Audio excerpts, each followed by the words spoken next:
Hello. Now let's discuss the Bill of Rights.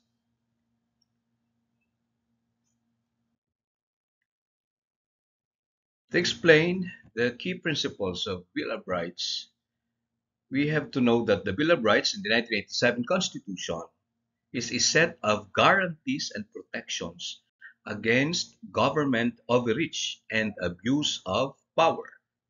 It ensures that individuals are free from arbitrary state actions and that their fundamental rights, such as life, liberty, and property, are properly and carefully safeguarded.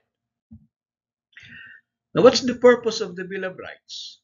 First, of course, protection against state power. The Bill of Rights primarily regulates government actions.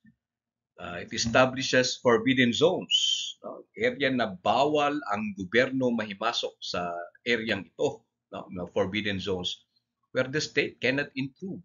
For example, um, the government cannot just arbitrarily arrest a person without due process because that would violate the right to liberty of the person. Second point is that the Bill of Rights is not applicable to private individuals. It does not apply to private disputes between individuals.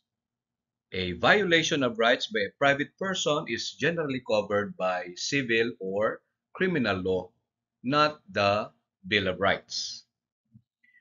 For example, in the case of People versus Marty, a private courier opened a package and found illegal drugs. Now, since a private entity conducted the search, the accused could not invoke the right against unreasonable searches under the Bill of Rights. The case would be under criminal law, as the case may be. Next point is that we have to understand that rights are beyond political controversy. The Bill of Rights cannot be overridden by elections or majorities. You have to know that fundamental freedoms are not up for debate. They are absolute legal principles that are to be followed. For example, in the case of this is a 1943 case, no, in the United States, West Virginia State Board of Education versus Barnett. The U.S. Supreme Court ruled that a school cannot force students to salute the flag if it violates their religious beliefs. It reminds me of similar case of Ibrahim Lag versus Superintendent, no, of Education, where yung mga estudyante na miyembro ng isang religious group, no, Jehovah's Witnesses. Of course, part of their belief as a church, they are forbidden to salute a flag because according to their beliefs, that would be idolatrous. And of course, the Supreme Court respected that because that's the expression of their right to religious freedom. No? So to force them to render salute before the flag would be violative of their religious beliefs. Now, the implication of this is that even if a majority wants to suppress free speech and or free or the exercise of a religious belief, it cannot be done because these rights are beyond political reach. Hindi pwedeng pagbuto-butuhan natin na kung pwede ba nating isantabi na ang ating rights, right to free speech or religion. Di po pwede. It's beyond political discussion. Then, example to this, we have the right to privacy and the home. As we are still in the introductory part, first point here is that we have to understand that the state cannot violate privacy arbitrarily.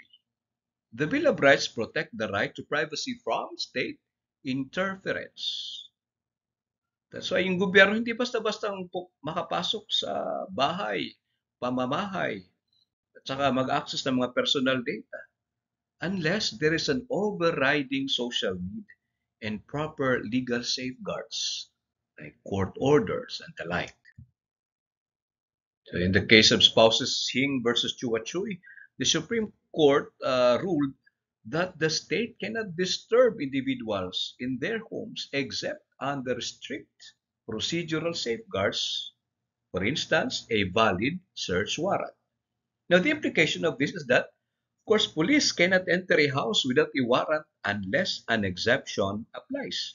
Like, for example, in the instance of a hot pursuit, or as the case may be, there is a express consent, no, of the owner of the abode. Third is that government intervention in individual freedoms. Now, when can government restrict rights? The state can only limit individual freedoms under specific conditions. First, to protect citizens from harm. For example, penalizing libel to prevent defamation. And second condition is for public safety, peace, comfort, or convenience. For example, imposing curfews during a national emergency. So in the case of Balmores versus Achacoso, sabi ng Korte Suprema, while individuals are free to act on their beliefs, the government may intervene if it's necessary to protect the public. So, example, here we have regarding freedom of speech. Of course, you can criticize the government, but you cannot incite violence, like calling for an armed rebellion. In the case of freedom of movement, you can travel freely, but during a pandemic, of course, the government can impose travel restrictions to protect public health. Now, to sum up the key principles we have here, of course, the concept of Bill of Rights applies only to the state, not private individuals. So the rule is that private individuals cannot be sued under the Bill of Rights. The rights are beyond political votes, meaning fundamental freedoms cannot be overridden by elections. Third concept is that the right to privacy is protected from government intrusion, meaning the state cannot violate home privacy unless there is an overriding social need. And the fourth concept we have, the government can intervene in rights only under specific conditions. It means that the state can regulate freedoms for public safety, order, and welfare.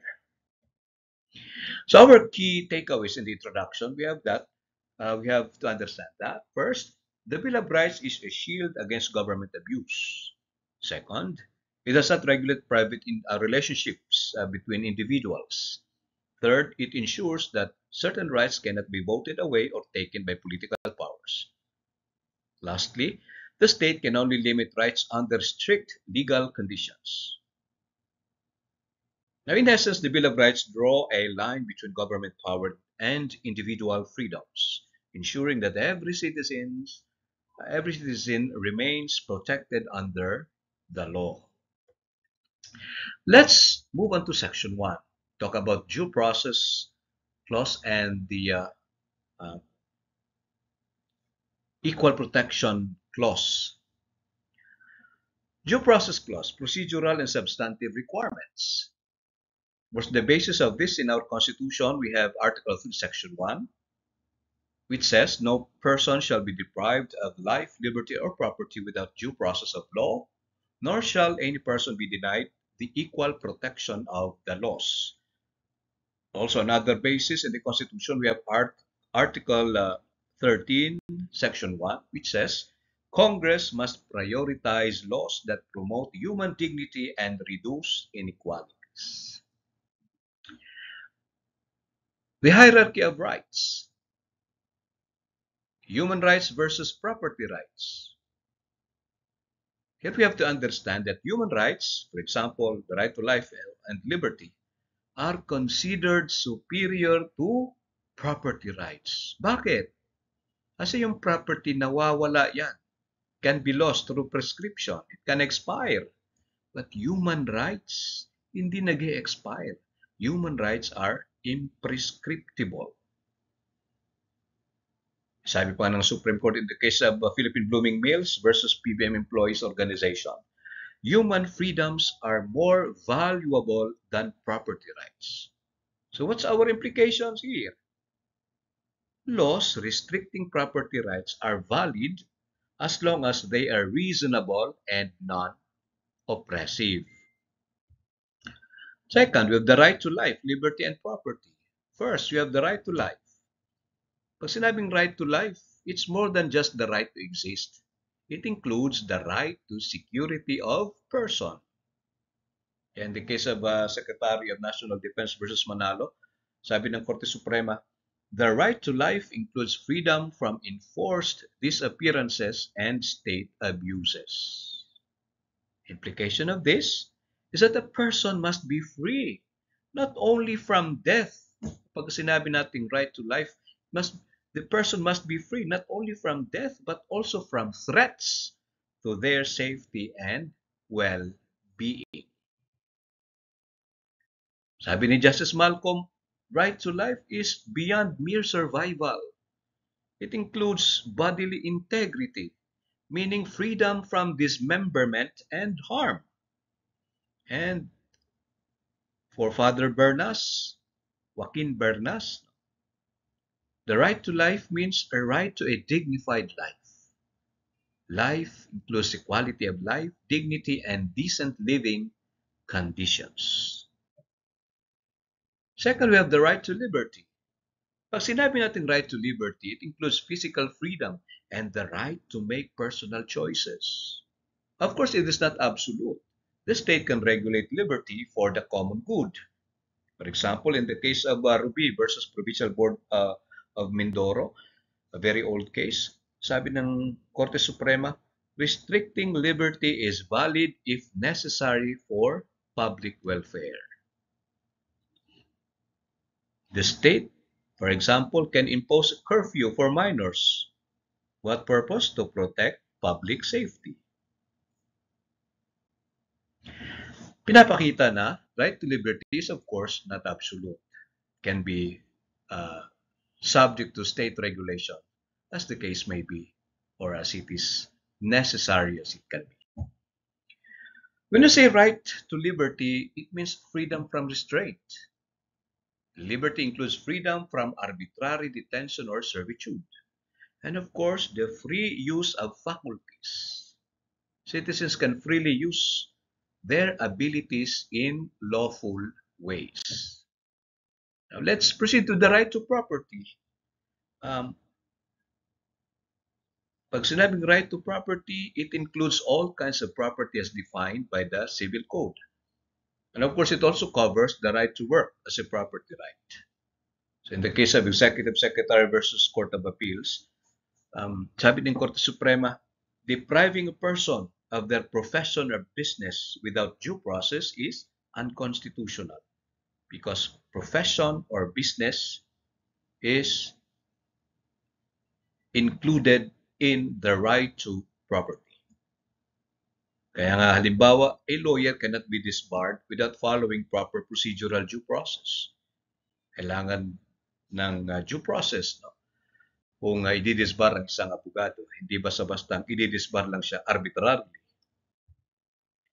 When we say right to property, of course, when we deal with the definition of property, it includes not just material things, but also the right to own, the right to use, and the right to dispose of these things. Kaya nga, taking away or reducing property value without compensation is a violation of due process. Kasi magiging deprivation yan without just compensation. We have to understand that employment is a property right. A person's job, profession, or trade is a property right. And wrongful termination without a hearing is unconstitutional. Sabi pa ng Korte Suprema in the case of Crespo versus Provincial Board. And you have to take note of this, that our license to own or possess guns, these are not property rights. Under our jurisdiction in the Philippines, our armed license is a privilege and may be revoked anytime.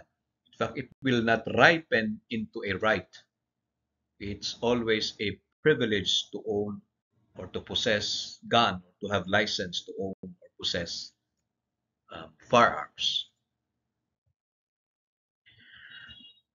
Now, what are the limitations of this? First, we have to see that the state can regulate property rights using police power. Example, zoning laws, minimum wage laws. No? Okay.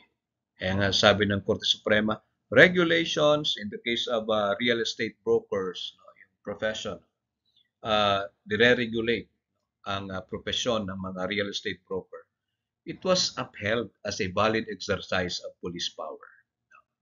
But the professions, kaya nga merong Professional Regulations Commission, PRC, for all professionals in the Philippines. Except lawyers, of course, the legal profession is not under PRC but under the Supreme Court. Now, let's proceed to the concept of due process. When you say due process, of course, it is a protection against government arbitrariness, whether committed by the tatlong sangay ng gobyerno, legislative, executive, or judiciary.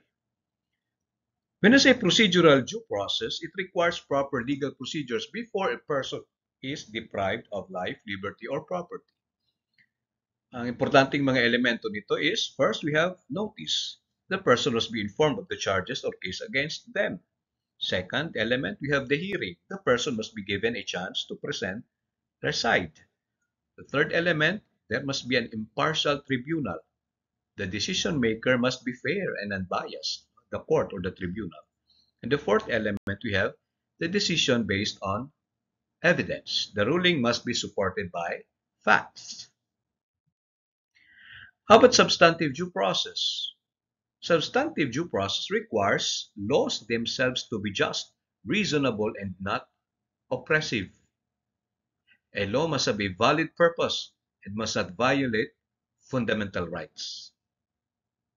Example, in the case of Ermita Malate Hotel versus City Mayor of Manila, an ordinance, a law, no ordinance banning hotels in certain areas was declared invalid because it lacked fairness and reasonableness. So ang implication nito is that even if proper procedures are followed, a law or an ordinance can still be unconstitutional if it is unfair or mapang-ape, oppressive. To compare substantive versus procedural due process, for substantive due process, it ensures fairness of the law itself. The procedural due process, it ensures fairness in the procedure sa pamamaraan. In substantive due process, it restricts government power to make oppressive laws. Whereas in procedural due process, it restricts government actions that deprive rights. In substantive due process, law must serve public interest. And in procedural due process, law must give opportunity to be heard. Kaya in substantive due process, example of this, we have an unreasonable tax law may be declared unconstitutional for it being reasonable, unreasonable, or oppressive. In procedural due process, we have an example like a tax case decided without notice really violates due process. Now, what are the aspects of due process of law? Substantive and procedural. Due process of law has two key aspects. Of course, we have already discussed a while ago, substantive due process and procedural due process. To ensure that an act is not considered a violation of the due process clause, both substantive and procedural requirements must be met. So, in substantive due process, its concern is whether the government has a sufficient reason to take away a person's life, liberty, or property. It is not about how the decision is made, which is, of course, under the province of procedural due process. But it is under, or the issue is whether the government's action is justifiable. Kaya ang tanong dito, does the government have a good enough reason for interfering with someone's fundamental rights? Now, Example, in the case of Legazpi versus City of Cebu, sabi ng Korte Suprema, of course, in-examine ng Korte Suprema if the City of Cebu's actions were justified by inadequate government reasons. In the case of White Light Corporation versus City of Manila, the court determined whether a city ordinance restricting business operations had sufficient justification. That's under substantive due process. What are the requisites for substantive due process? First, we have the presence of a compelling governmental interest, meaning government action must be justified by compelling reasons that serve the public good. Halimbawa, government regulation of harmful businesses to protect public health. The second requisite is the absence of less restrictive alternatives. There should be no less restrictive means to achieve the government's goal. Halimbawa, if a law limits free speech, the government must show that this restriction is the only way to achieve its goals. What are the tests of validity and substantive due process? First, we have the strict scrutiny test. This is applied to laws that affect fundamental rights like freedom of speech, religion, or race. Ang requisites nito is that, again, there must be a legitimate governmental interest. There must be a valid reason for the law. And the second requisite is the necessary means. The law must be essential and not excessively restrictive. Ang halimbawa, a law restricting freedom of speech would be strictly scrutinized dahil ang nakasalalay dito ay ang freedom of speech, which is a fundamental right.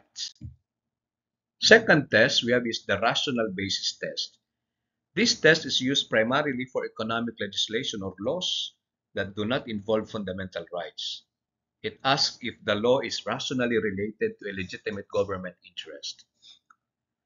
Requisite nito is that there must be a reasonable relationship. The law must be reasonable in achieving the government's purpose. Kaya halimbawa ay yung zoning law.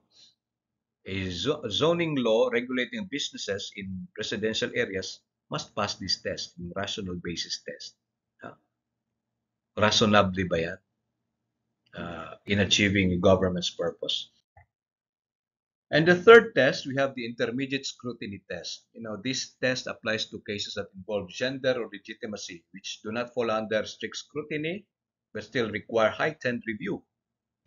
Requisite nito is that there must be an important governmental interest, important reason for that law to exist. And of course, the second requisite is that the means employed is proportional. The means must be closely related to the government's goal. And halimbawa, gender-based laws may be subject to intermediate scrutiny to ensure they serve an important governmental interest. Second, we have procedural due process, ensuring that individuals are treated fairly in legal procedures before their life, liberty, or property is taken away. This aspect of due process addresses the process or procedure that government must follow to deprive someone of their fundamental rights. Halimbawa, in the case of Medinilla versus Civil Service Commission, the courts stressed the right to be heard and present evidence before being deprived of a government position. There is this what we call void for vagueness doctrine. A law is void for vagueness if it is too unclear or ambiguous for ordinary people to understand what conduct it prohibits or commands. Hindi maintindihan ng mga tao, ano ba talaga ang ibig ipagawa ng batas na ito? Ano bang pinagbabawal? Ano bang pwedeng gawin? Di klaro. Kaya magiging void for vagueness ang batas na yan. Because it will be violating due process as it fails to give individuals fair notice of what is lawful or unlawful conduct.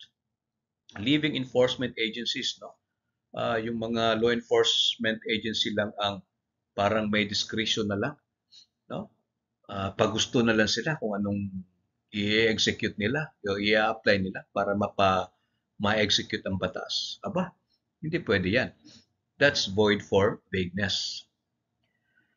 Kaya in the case of Romualdez versus Sandigan Bayan, a vague statute was struck down for lack of clarity, which could lead to arbitrary enforcement, sabi ng Supreme Court. Judicial due process. Let's move on to judicial due process. The requirements of procedural due process vary depending on whether the case involves judicial or administrative proceedings. Now let's proceed to judicial due process. For judicial proceedings, such as in courts, procedural due process requires the following conditions. First condition, judicial authority.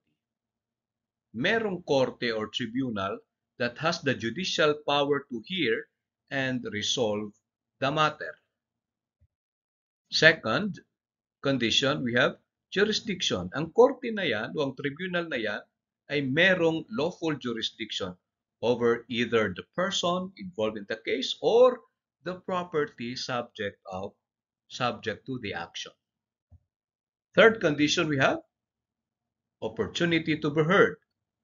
The person involved must be given an opportunity to be heard, whether through oral arguments or by submitting written pleadings. Or oral arguments or by submitting written pleadings, depending on the internal rules and regulations involved therein. Fourth condition, we have judgment on lawful grounds. The court's decision must be based on the law and the decision must be rendered after the hearing. Kaya in the case of Casimero versus Tandog, it was emphasized that due process is upheld as long as the party has an opportunity to be heard, whether by arguments, oral arguments, or written pleadings submission. Requisites of procedural due process in court, as enunciated by the Supreme Court in the case of Banco Espanyol Filipino versus Palanca. First, an impartial court. The judge must be neutral and independent. Second, jurisdiction over the person and subject matter. The court must have the legal authority to decide the case. Third, opportunity to be heard. Parties must be given a chance to present their case. And fourth requisite, we have judgment based on evidence. Decisions must be based on facts and the law. Okay, let's deal with the issue on judicial impartiality. In the case of Javier versus Comelec, if a judge has personal ties to a party, kasi dati niyang yung abogado sa isang partido, no, ay dati niyang kasamahan sa law office nila dati, no, it denies due process. Hindi nag-inhibit yung hukom o yung magistrate. So the bias there violates due process. In the case of Marcos versus Sandigan Bayan naman, yung judge acting as both investigator and decision maker violates fairness. Kasi nagkakaroon dito ng judicial overreach. And whenever there's judicial overreach, that's unfair and it violates due process. Okay. But in the case of People versus Herida, sabi ng Supreme Court, as long as questions na tinatanong ng hukom doon sa korte do not show bias, a judge may clarify facts. Kasi binibigyan naman ng batas at ng remedial law, procedural law, ang mga huwes na magtanong din, no, to clarify facts. Kaya nasasabihin ng judge, from the court, questions from the court, Mr. Witness, ganito, ganyan. So judges can ask clarifying questions to clarify. Hindi yung para si judge na din ang parang halos sa buong buo na, no, sa TSN, transcript of stenographic notes, parang sabi natin 70% doon na tanong mula kay judge, that would be questionable naman. Ano po? Now, appeals or reconsiderations can also help to address defects in procedural due process as long as the party has the opportunity to challenge the decision. In the case of Nestle Philippines Incorporated versus Puidan, um, sabi ng Korte Suprema, a ruling could be reconsidered or appealed, which can cure procedural defects if the affected party was given such an opportunity. No? Opportunity. Now let's proceed to administrative due process. In administrative trials or investigations, the requirements of due process include seven primary rights. Seven primary rights. But the most significant is the right to a hearing, which entails, of course, the right to present one's case and evidence. Second, the right to be heard and to argue one's case effectively. So sabi pa nga sa kaso ng Lorenzana versus Cayetano, it was affirmed by the court that an individual's right to be heard and present their case in administrative proceedings is a critical component of procedural due process. To be specific, administrative due process. Okay, so what are the key requirements of procedural due process in administrative proceedings? We have first, opportunity to be heard. Ngayon tao, may bibigyan siya ng panahon to present their side, which is fundamental part of procedural due process. However, being heard is not limited to submitting evidence alone. It also involves presenting arguments and explaining one's position. Second, consideration of evidence. The tribunal or body, administrative body, or quasi-judicial body must consider the evidence presented by the parties involved. The decision-making body cannot ignore the facts and must base its decisions on substantial and material evidence. Third is the support for the decision of that tribunal. The decision made by that administrative body or tribunal must have reasonable support. Hindi siya pwedeng arbitrary lang, walang basehan. Fourth, the quantum would be substantial evidence, meaning it must have sufficient weight to support the conclusion or decision reached by the administrative tribunal. Fifth, the decision must always be based on record or evidence. The hearing or otherwise contained in the official record and disclosed to the parties involved. The basis of the decision must also be included in that decision, that document of the decision, which must be fully, duly furnished. The parties involved must be duly furnished furnished with a copy of that particular decision. Sixth, we have independent consideration. The tribunal, the administrative body or quasi-judicial tribunal, must act on its own independent consideration of the facts and law, rather than merely accepting conclusions of subordinates. And seventh, there must be a clear rationale. The decision should clearly state the reasons behind it, including the issues involved, so that all parties are aware of the factors influencing the decision. That's part of administrative due process. Now, in the case of Angtibay versus CIR, very old case, sabi ng landmark case na ito, in-establish doon, in-enunciate ng Korte Suprema ang elements of due process in administrative proceedings. We have first, the right to hearing. Second, the requirement to consider the evidence. And third, the need for substantial evidence. The fourth, the importance of providing clear reasoning for the decisions. So, due process in administrative proceedings is satisfied as long as the tribunal adheres to these principles. Now, in case of Cruz versus CSC, yung Civil Service Commission hearings do not violate due process as long as the accused is given a chance to defend themselves. Ito yung question na yung CSC ang nag-file ng kaso, sila din ang nag-investigate, sila din ang mag-hearing. So long as the accused is given the chance to defend themselves, there's no violation of due process. Now, take note, publication and notice are part of due process. Ang batas must always be published before they take effect. Laws, executive orders, regulations must be published. Sabi ng Tanyada versus Tuvera case. Now, notice to parties is required. Courts must explain their decisions clearly.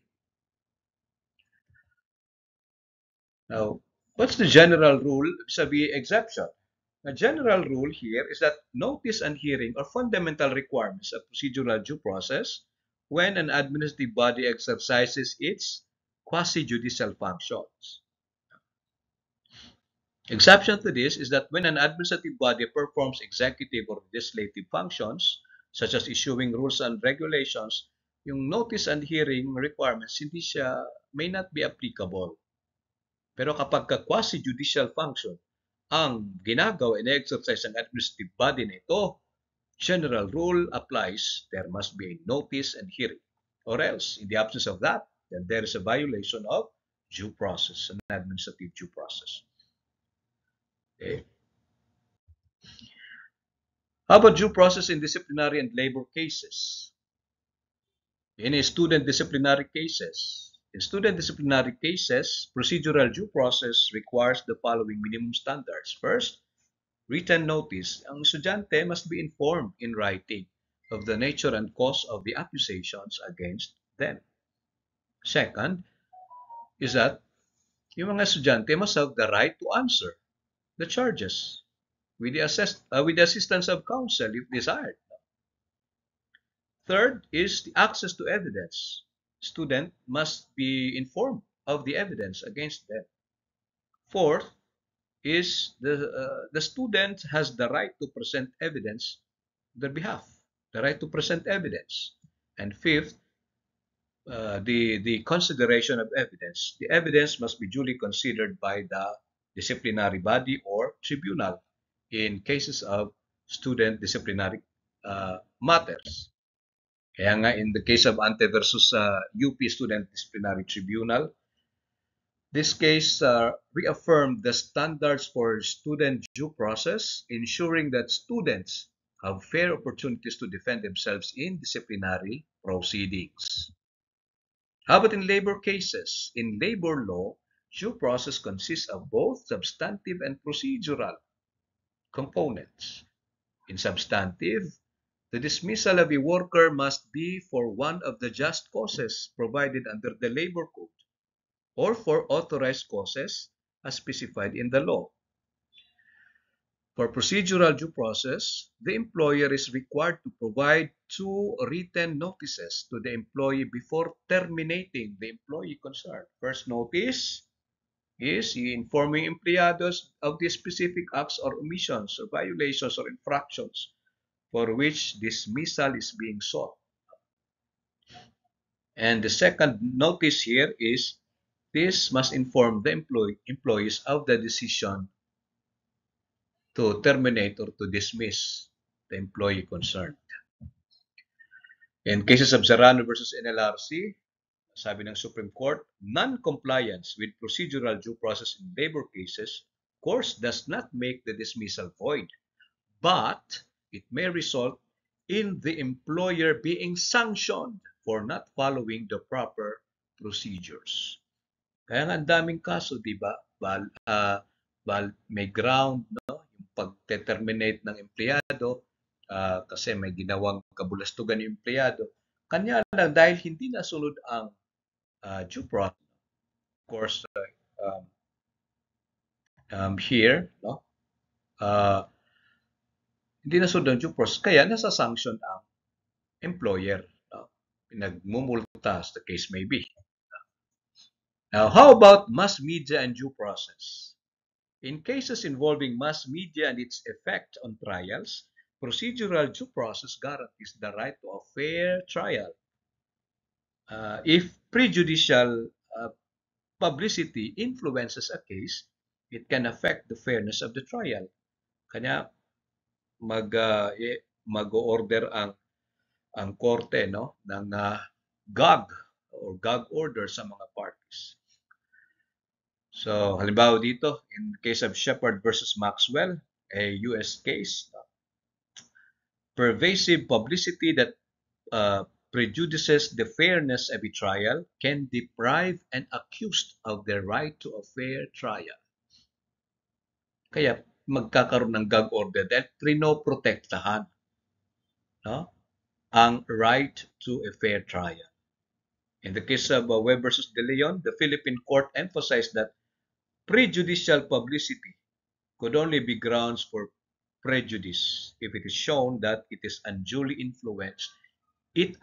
influenced the judges. All right. So let's proceed to the Equal Protection Clause, still under Section 1. After we discuss due process, then let's discuss equal protection naman.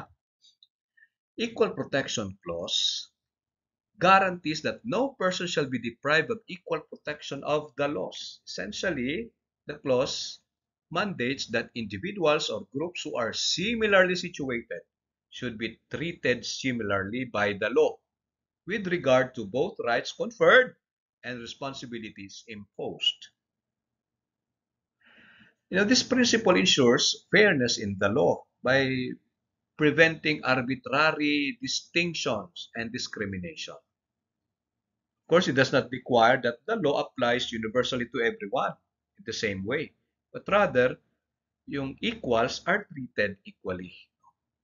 Equals, one classification kayo are treated equally. Yan yung equal protection.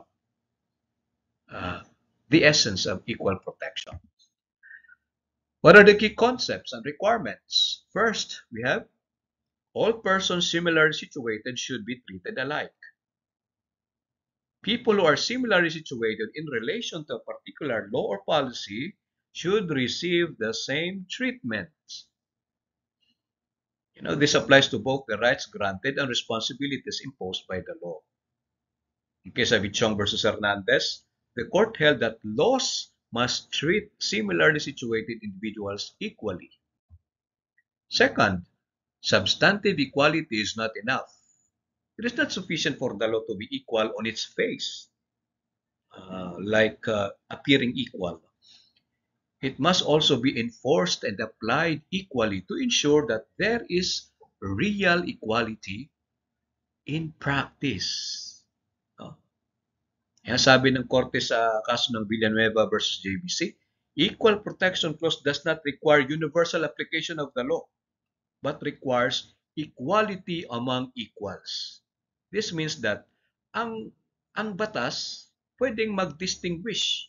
No? Laws can make distinctions, but these distinctions must be rational and justifiable. Third is that the classification must apply equally to all members of the class. Yung classification na ginagawa ng batas or distinction between groups is unconstitutional if the group members are not treated the same in terms of rights and obligations. The law must apply evenly to all individuals within the defined class. No? Kaya nga in the case of Garcia versus Drilon, sabi ng Korte Suprema, for a classification to be valid, it must treat all members of the class equally, both in terms of rights conferred and duties imposed. So what's the aim of the Equal Protection Clause? First, it ensures that all persons or things similarly situated are treated equally sa ilalim ng batas. Second point is that rights and responsibilities must be equally applied to similarly situated people, similarly situated individuals or groups, as enunciated in the case of People versus Kaya. Sino ba entitled to equal protection? course, both natural and juridical persons. Artificial persons, like corporations, associations, they enjoy protection only concerning their property rights. Does equal protection prohibit classification? The answer is no. The legislature can classify subjects for regulation as long as the classification is reasonable. As I said, different laws for different classes are permissible naman as long as those classified group or individuals share totoong differences sa pagkakaiba-iba. So, ano nga ba ang characteristics of a reasonable classification? Of course, you have to remember this. A classification is valid if it is, first, based on substantial distinction. Second, it is germane to the purpose of the law. Third, it is not limited to existing conditions. It applies to present or future circumstances, hindi lamang ngayon. And fourth, it applies equally to all members of the same class. So for classification to be valid, must meet the following criteria. First, based on substantial distinction, meaning the classification must be based on real and substantial differences. Kaya nga yung mga arbitrary or irrational classifications, hindi pwede yun. Kasi they are not real and substantial differences. Second, germane to the purpose of the law. The classification must be relevant and related to the purpose of the law. It must serve a legitimate state interest at hindi lamang ibabase sa mga irrelevant at mga unjustifiable na mga dahilan. Third, it is not limited to existing conditions. Hindi lamang pang ngayon, kundi pang bukas, pang hinaharap. It cannot be based solely on temporary conditions, but should be there as long as the problem exists. Fourth, the classification must apply equally to all members of the class. A law's classification of distinction between groups is unconstitutional if the group members are not treated the same in terms of rights and obligations. The law must apply evenly to all individuals within the defined class. Okay, there is this what we call enjoyment equality principle. Equal protection means equal legal rights, not necessarily economic equality. Then the law must ensure no person or class is denied rights or privileges granted to others in the same situation. So, yung pagbabawal sa mga motorsiklo sa highway or limited access highways, the prohibition was upheld because motorcycles are substantially different naman from other four-wheel vehicles. In the case of Mirasol versus DPWH, there's a classification, binigyan ng mas malalaki na benefits ang mga seaman or sea-based OFWs compared to the land-based OFWs. Meron bang violation ng equal protection or invalid yung classification? No, sabi ng Korte Suprema, the classification is valid because there is a difference between these two in work conditions, in danger, and accessibility to services. So how about in the case of Berago versus Philippine Truth Commission? When Noynoy Aquino became president, he signed an executive order for the creation of the Philippine Truth Commission, investigating the graft and corrupt practices of the previous administration of Gloria Macapagal-Arroyo, his predecessor. So it was declared unconstitutional because it singled out Arroyo administration. Bakit hindi inimbestiga hanggang mula kay Arroyo pabalik kay Aguinaldo? Si Arroyo lang ang single out. So, unconstitutional. It violates equal protection. A truth commission investigating only the previous administration is very discriminatory, sabi ng Korte Suprema. Okay, here, may mga anonymous complaints na sinasubmit doon sa ombudsman to investigate public officials. So the policy was upheld as constitutional. In the case of Balmonte versus Vasquez, sabi ng Korte Suprema, kahit anonymous ang mga complaint na yan, that's constitutional, that's valid. Kasi ang ombudsman investigates public officials who may suppress evidence. Anonymous complaints do not violate equal protection so long as they serve a public interest. Anonymous, hindi nagpapakilala upang maprotektahan lang nila ang kanilang seguridad, pero may sinabit naman ang daming mga evidence, no, doon sa office ng ombudsman. Naturalmente, yung ombudsman ay mag-iimbestiga talaga. Kasi may mga ebidensya na nakalatag. Kahit hindi pa, sabi natin, hindi kilala ang complainant o nagre-reklamo. How about the case of International School Alliance of Educators versus Kusumbing regarding the salary disparity between foreign and local teachers? Iba ang sweldo ng local teachers o locally hired na Filipinos, na mga guro, at yung mga foreign teachers. Mas malalaki yung kanilang sweldo. Meron bang dito reasonable difference in this matter? Wala. Kaya sabi ng Korte Suprema, unconstitutional yan. Because it violates the equal pay for equal work principle. Pareho lang naman sila mga guro doon. Pagkakaiba lang, mga AFAM yung mga foreigner, mga Pinoy itong iba. Sa pagtuturo, pareho lang din naman sila nagtuturo lahat sa isang school. Bakit magkaiba ang sweldo nila? That's discriminatory. Okay, in the case of GSI versus Montes Claros, no, dati merong 3-year ban on survivorship pension for spouses. Kapag nakapag-asawa ka na magpi-pension na, malapit na siyang mag-pension, bawal yan kasi parang pinapakita na pera lang habol mo. Kaya nakipag-asawa ka sa isang pensionado or magiging pensionado. Sabi ng Korte Suprema, hey, that's unconstitutional. It arbitrarily assumes all marriages within 3 years were for financial gain.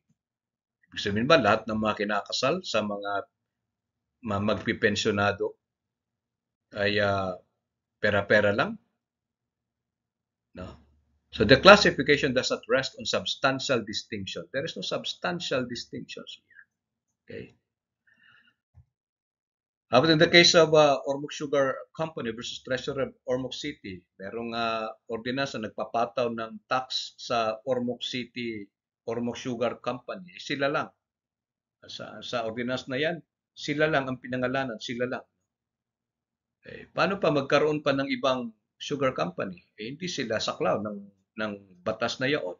Kasi nakapangalan lang doon na pinapatawan ng tax ay yung Ormoc Sugar Company. So, since the tax applied only to one company, that's unconstitutional. Okay, how about the tax incentives for Subic Economic Zone residents in the case of Chu versus CA?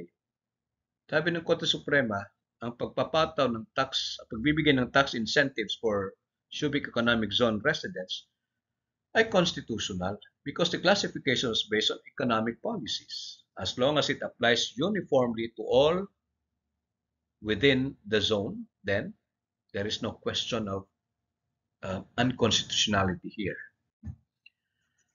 Employment permit and fees for foreigners in Manila. In the case of Villegas versus Hugh Chong Chai Pao Ho, yung mga foreigner kasi na nagtatrabaho sa Manila, sila ay tinacharge ng permit and fees. Sabi ng Korte Suprema, this is unconstitutional. Because there is a lack of valid classification and excessive fees. It unfairly targets aliens. And it fails to have a reasonable classification. How about the case of Gonzales versus Central Azucarera de Tarlac Union? Yung exemption of religious group members from becoming members of Union. Sabi ng Korte Suprema, that's constitutional since it upholds freedom of religion. Nakasaad sa kanilang relihiyon na pinagbabawalan sila ng kanilang relihiyon na sumali sa mga union. That's freedom of religion. So, hindi mo sila mapipilit. Kaya to exempt them from joining, kasi di ba may mga union na kailangan talaga mandatory yung membership, except yung mga member ng religious group na ito, kung saan pinagbabawal ng mga ng ecclesiastical leadership nila ang sumali sa mga ganong grupo o union. And it's upheld by the Supreme Court to be constitutional.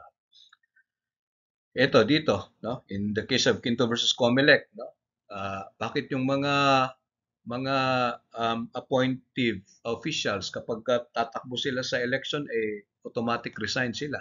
Bakit yung mga elective officials na incumbent na nakaupo at pag tumakbo sila sa ibang posisyon ay hindi naman sila deemed resign?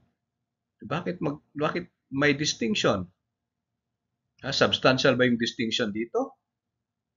Sabi ng Korte Suprema, oo.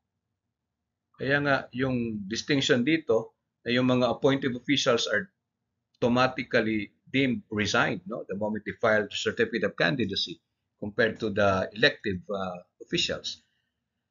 Since elected and appointed officials are substantially different. No? Yung mga elective officials, meron silang mandato. Meron silang mandato na tatapusin nila hanggang June 30. No? Whereas yung appointed officials,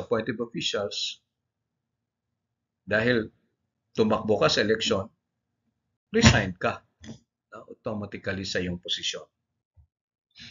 How about the phase out of all taxes in the case of taxi cab operators sa Metro Manila versus BOT? Sabi ng Korte Suprema, pag phase out ng mga lumang taxi, that is a valid exercise of police power. Kasi ang naalaga natin dito ang public safety. Kaya constitutional.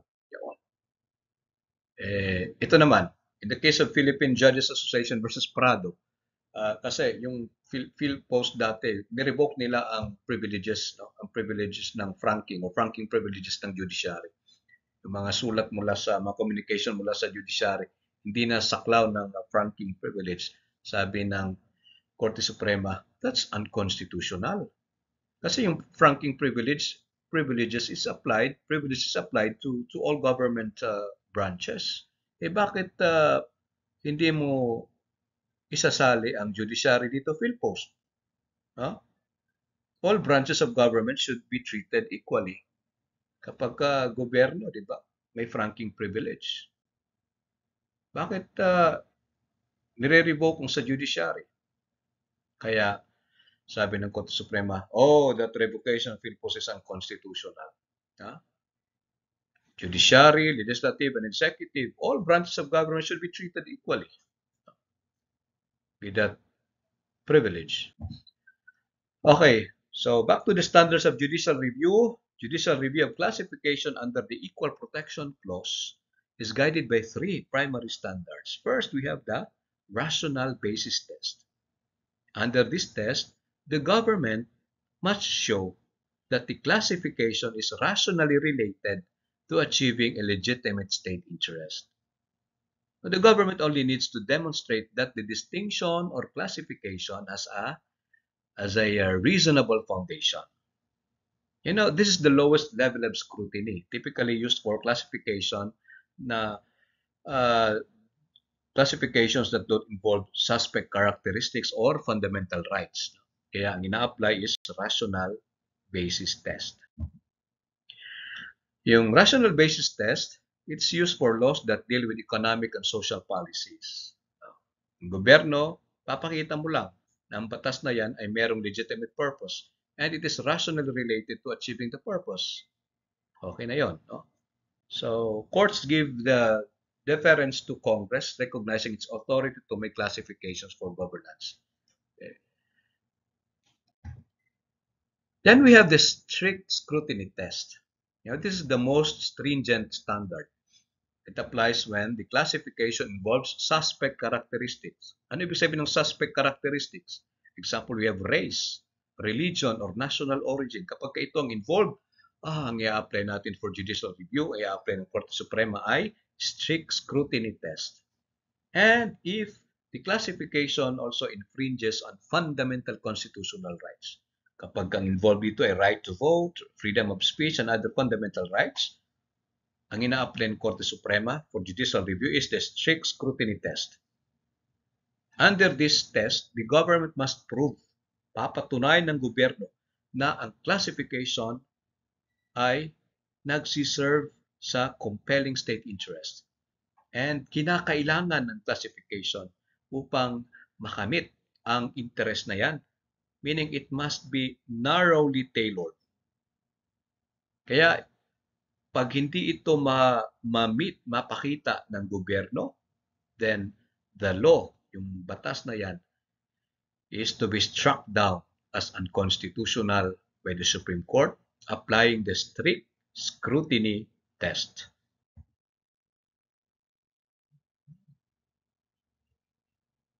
The strict scrutiny test applied when a law, sinabi ko, interferes with a fundamental right, no? And it targets a suspect class. The law is presumed unconstitutional and the government must prove that it serves a compelling state interest. The first presumption is that unconstitutional ang batas. Kaya papatunayan ng gobyerno that it serves compelling state interest, it is narrowly tailored to achieve that interest, and it is the least restrictive means to achieve the goal. Okay. The third standard of judicial review we have is the intermediate scrutiny test. This test is applied to classifications based on gender or legitimacy.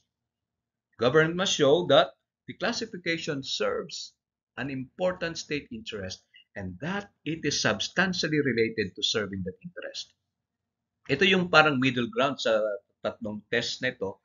Yung intermediate scrutiny test, nasa middle ground. No? It is stricter than rational basis, pero less strict naman siya compared to the strict scrutiny test. Yeah?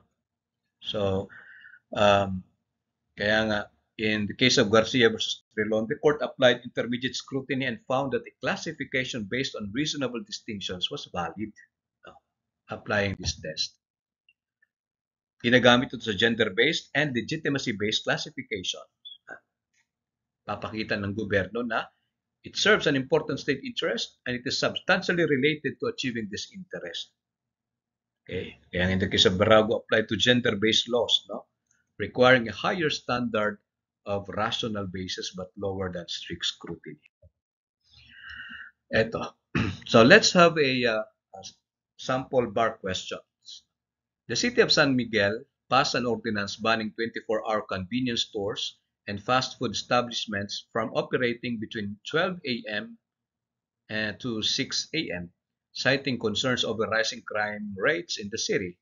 Businesses affected by the ordinance challenged it, arguing that it violates the right to property and due process because they were not consulted before the law was or the ordinance was enacted. Does the ordinance violate the principle of substantive due process? Our answer would be yes. The ordinance violates substantive due process because it lacks a compelling governmental interest and is not the least restrictive means to address the issue. Substantive due process requires that government action affecting life, liberty, or property must have compelling governmental interest and must use the least restrictive means to achieve that interest.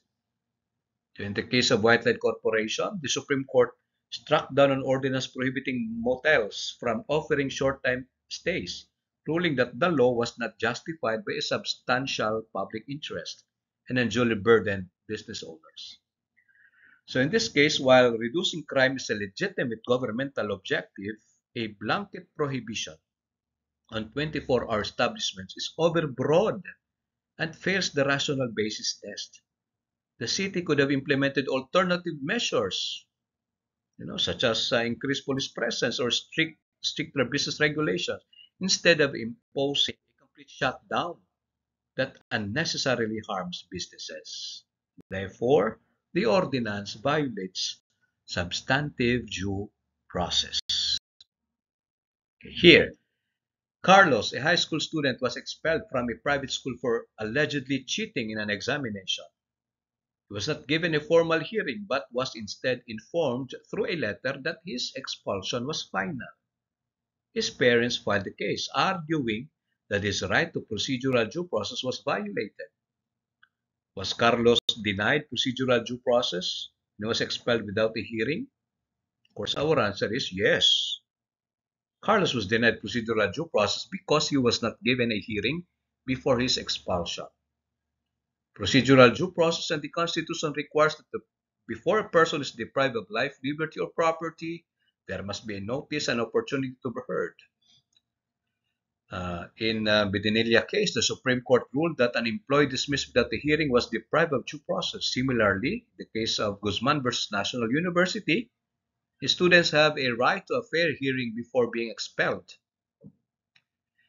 Now, here, the school's failure to conduct a hearing before expelling Carlos violates due process. A student's education is a protected interest, and expulsion is a serious penalty that requires a fair process. The school should have allowed Carlos to defend himself, present evidence, and question the accusations before making a final decision. Thus, the expulsion is invalid because procedural due process was not observed, making the school's decision constitutionally defective. Okay, here. The government auditor was dismissed from service after an internal investigation found conclusive evidence of corruption. He was given written notice, an opportunity to respond in writing, and an administrative hearing before a decision was reached. He challenged his dismissal, claiming he was denied procedural due process because he was not allowed to cross-examine the witness against him. Question: was the government employee denied procedural due process in his dismissal? Our answer is no. The government employee's dismissal is valid or constitutional. Procedural due process in administrative cases does not always require a full-blown trial as long as the respondent is given notice and an opportunity to be heard. In Ang Tibay case, the Supreme Court ruled that due process in administrative proceedings require notice of the charges, an opportunity to explain, and an impartial tribunal. In the case of Casimiro, the Supreme Court said cross-examination is not absolute right in administrative cases. Now, in this case, the auditor was informed of the charges, allowed to respond, and given a hearing, satisfying procedural due process. The denial of cross-examination does not render the dismissal invalid because administrative due process does not require strict court procedures. Hence, the dismissal is constitutional because it adhered to the fundamental requirements of procedural due process.